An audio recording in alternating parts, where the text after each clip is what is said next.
Исәнмесез, эфирда пәнжешәмбе күн яңалыклары студияда Роза Хабибуллина алга таба кой бер темалар турында кыскача.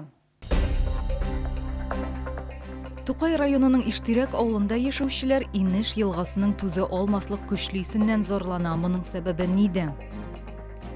Кышкы озын йокыдан уяндылар. Толпаннар нәрсә белән куркыныч һәм дүрт аяклы дусларны алардан ничек саклап калырга?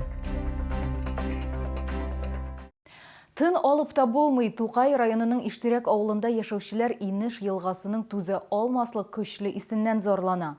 Авыл халкы аңа химия салалар дип белдерә.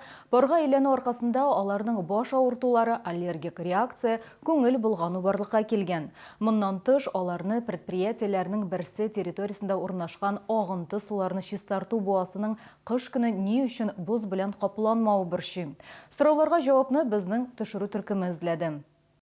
Здесь можно, мыться, она руку жжет. Авыл халкы әйтүенчә, су химия белән реакция бирә, әлеге исне халык март уртасыннан сизә башлаган. Днем он более-менее, он как будто рассеивается. Начинается он приблизительно с вечера, и он поднимается до такой степени невозможно, удушающий. Он проникает через окна закрытые, через двери. Дышать прям реально невозможно в ночное время.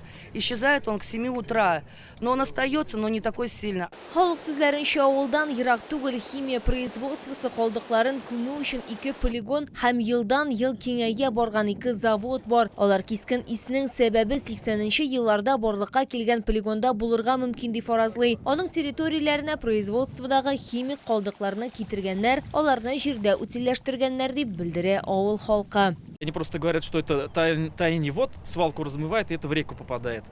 Я говорю, почему она тогда не замерзает? И потом тоже, если, там они говорят, что проект есть, им должны выделить 2,5 миллиарда рублей на ликвидацию этой свалки. Не знаю, как ее ликвидировать хотят, но я тоже боюсь, чего вдруг не только в ней причина. Әмма халык сүзләренчә, Шламаутволда химик калдыклар күбрәк машина мае топларын хәтерләтә. Аларны Инеш елгасында барлыкка килгән ак күбек белән бернинди уртаклыгы юк. Авыл халкы инде 112 хезмәтенә, халык контролена, экологларга да мөрәҗәгать иткән.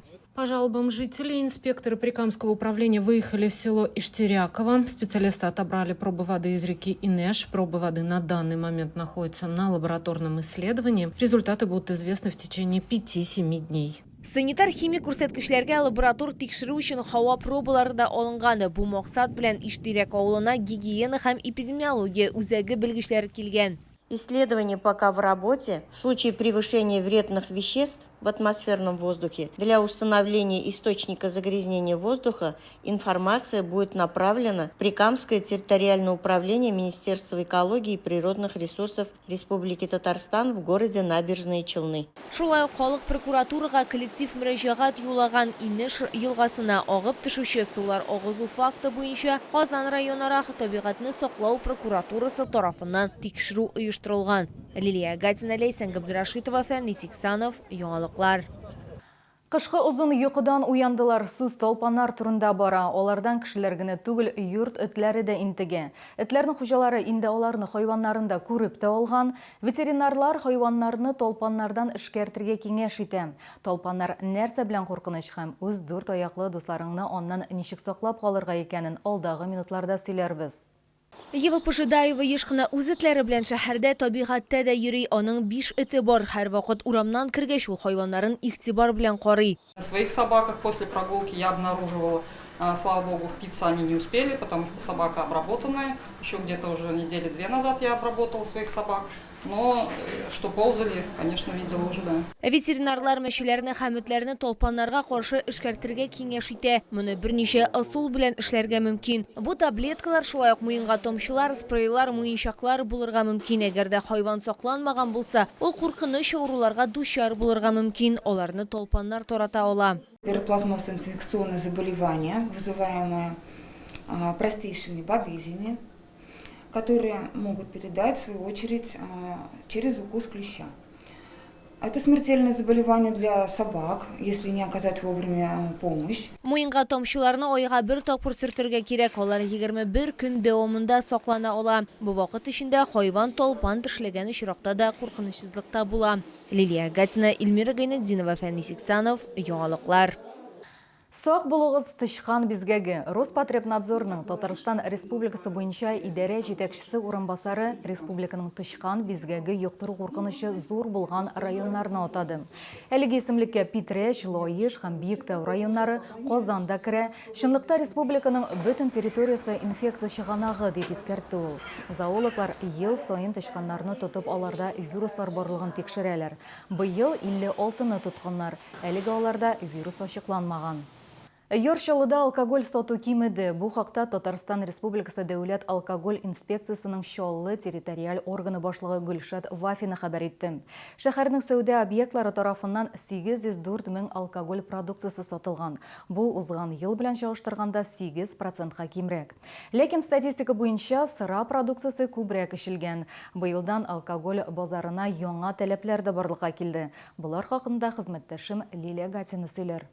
Йоршалда 743 сәүдә объектында 163 оешма алкоголь продукциясын сата. Шул исәптән җәмәгать туклануы хезмәте күрсәтүчеләр 105. Узган ел белән чагыштырганда лицензияле сәүдә объектларының гомуми саны 15-кә кимегән. Шуларның 10-сы тулысынча ябылган. Төп сәбәп түбән рентабельлек. Через единый портал государственных услуг Российской Федерации принято и рассмотрено 122 заявления на предоставление государственной услуги по лицензированию.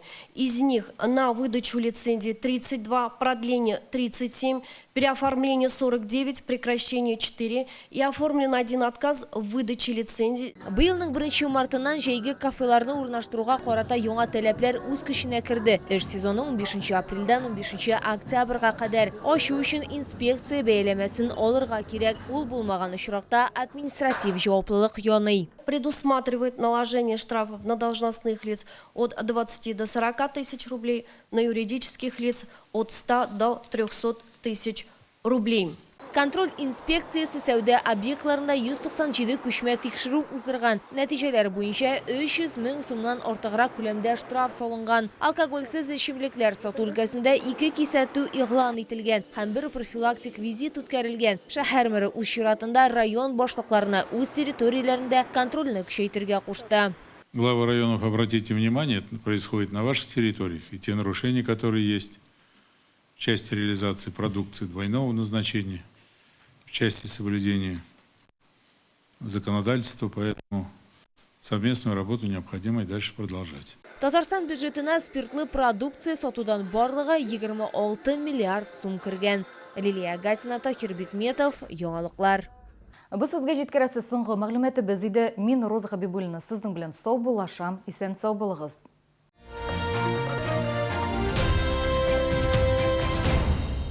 В семейный праздник Пасхи порадуй своих родных и близких вкусом из Камчатки. Королевский лосось, красная икра, масляная. С 6 по 12 апреля. ТЦ Грин, центральный вход.